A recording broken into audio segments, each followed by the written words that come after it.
안녕하세요. 오늘 당신과 함께 좀 깊이 들여다볼 자료는요. 손동원 박사님의 아주 흥미로운 논문입니다. 스타벅스의 혁명이 인류 문명의 역사에 남긴 거대한 커피 리더십. 와, 제목부터 좀 거창하죠? 커피 한 잔의 리더십이라니요. 네, 그쵸. 특히 저자이신 손동원 박사님, 이분을 먼저 좀 소개해드려야 할 것 같은데요.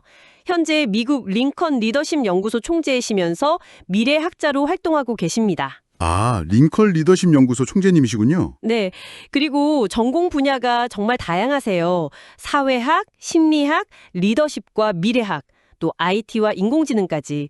이런 분야들을 융합해서 인류 문명에 기여할 삶의 원리나 리더십 원칙을 연구하시는 분이거든요. 정말 다방면을 걸쳐서 연구하시는군요. 대단하십니다. 이번 논문에서 손동훈 박사님은 우리가 매일같이 보는 스타벅스가 단순한 커피 판매를 넘어서는 거죠. 문명사적 관점에서 어떤 리더십을 보여줬는지 분석하고 계세요. 맞습니다. 논문에서 크게 5가지 핵심 영역을 제시하는데요. 그게 바로 공간 창조, 디지털 전환, 윤리 경영, 문화 외교, 그리고 정체성 표현입니다. 스타벅스가 이 5가지 측면에서 리더십을 발휘했다는 거예요. 네, 그럼 손동원 박사님의 통찰을 따라서 스타벅스 커피 한 잔에 담긴 그 거대한 리더십 이야기를 좀 더 파헤쳐 볼까요? 좋습니다.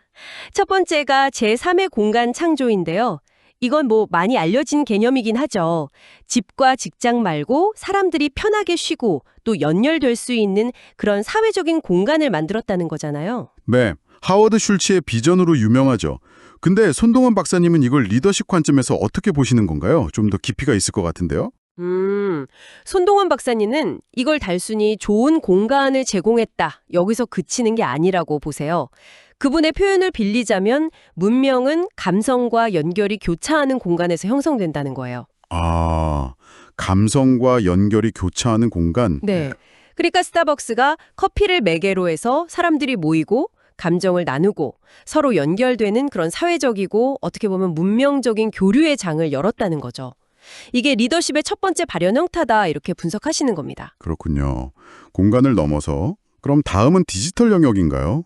요즘 스타벅스 앱이나 AI 추천 같은 거 많이 쓰잖아요. 네, 바로 그 디지털 리더십입니다.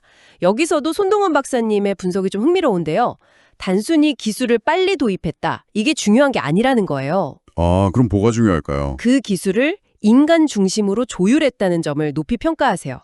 그러니까 효율성만 추구한 게 아니라 오히려 기술을 통해서 더 개인화된 경험을 제공하고 인간적인 연결을 강화하려고 했다는 거죠. 기술을 인간 경험을 돕는 방향으로 썼다는 거군요.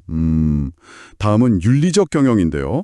이건 공정무역 원두 구매나 요즘엔 재활용컵 사용 같은 활동들을 말하는 거겠죠? 맞습니다. 근데 이걸 그냥 마케팅 전략 아니냐 이렇게 보는 시각도 있잖아요. 네, 사실 그런 비판도 좀 있죠.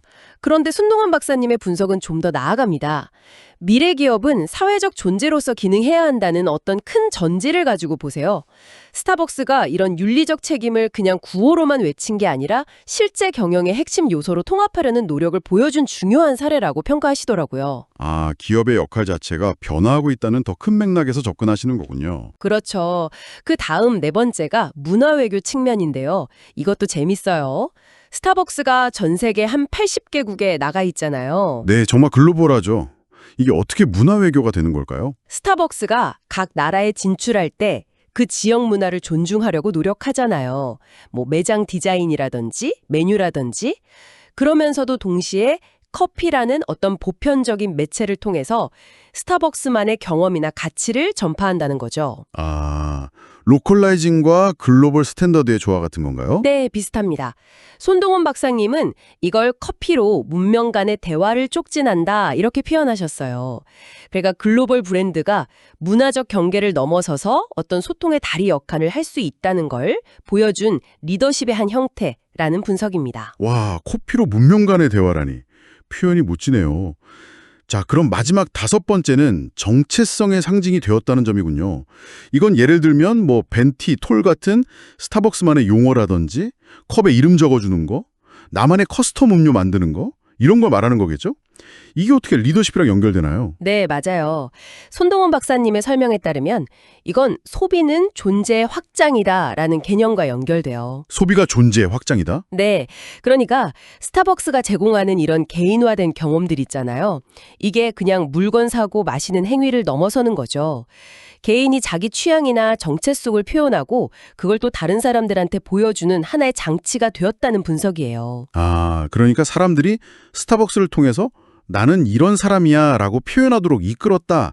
이것도 리더십으로 본다는 거군요. 바로 그겁니다. 결국 손동화 덕사님은 스타벅스가 이 5가지, 즉 감성 공간, 기술 디지털, 윤리, 문화, 그리고 정체성이라는 여러 요소들을 아주 복합적으로 융합해서 새로운 형태의 리더십 모델을 보여주었고 이게 우리 문명에 알게 모르게 영향을 미치고 있다고 결론을 내리시는 거죠. 와, 정말 종합적이네요.